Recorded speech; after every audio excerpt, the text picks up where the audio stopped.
ரூபாய்க்காக குறுக்கே பாலசந்தரிடம் சண்டை போட்ட கமல்.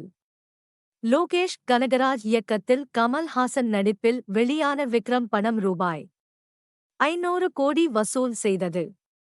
கமலின் கெரியரில் மிகப்பெரிய வெற்றிப்படமாக அமைந்தது விக்ரம். இதையடுத்து தன் சம்பளத்தை ரூபாய் 100 கோடிக்கு மேல் உயர்த்திவிட்டார் கமல்ஹாசன். இன்று அசால்டாக ரூபாய் 100 கோடி வாங்கும் கமல்ஹாசன் ஆரம்ப காலத்தில் ரூபாய் 150 கூடுதலாக வேண்டும் என இயக்குனர் கே. பாலசந்தரிடம் சண்டை போட்டாராம். குழந்தை நட்சத்திரமாக திரையுலகிற்கு வந்த கமல்ஹாசன் வளர்ந்ததும் பெரிய ஹீரோவாகிவிடவில்லை.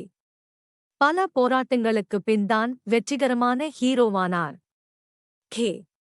பாலசந்தர் தான் தன் குரு எனக் கூறி வருகிறார் கமல்ஹாசன். அந்த குரு இயக்கத்தில் கடந்த 1973ஆம் ஆண்டு வெளியான அரங்கேற்றம் படத்தில் தியாகு என்கிற கதாபாத்திரத்தில் நடித்தார் கமல். சிறு சிறு கதாபாத்திரங்களில் நடித்து வந்த கமலுக்கு கே. பாலசந்தர் தான் முதலாக வெயிட்டான கதாபாத்திரம் கொடுத்தார். அந்த படத்தில் நடிக்க கமல்ஹாசனுக்கு ரூபாய் 350 சம்பளம் கொடுத்தாராம் பாலசந்தர். 40 நாட்கள் டேட்ஸ் கொடுத்திருக்கிறேன், வெறும் 350 ரூபாய் தானா? இது போதாது, கூடுதலாக 150 ரூபாய் தாங்க என பாலசந்தரிடம் கமல்ஹாசன் சண்டை போட்டதாக பேசப்படுகிறது. தான் யாரை அறிமுகம் செய்து வைத்தாலும் அவர்களுக்கு ரூபாய் 500 தான் சம்பளமாக கொடுத்தாராம் பாலசந்தர்.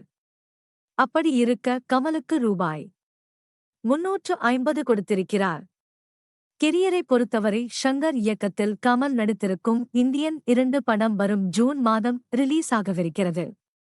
லைகா நிறுவனம் தயாரித்துள்ள இந்தியன் 2 பட வேலை கொரோனா வைரஸ் பிரச்சனை எல்லாம் ஏற்படுவதற்கு முன்பு துவங்கியது.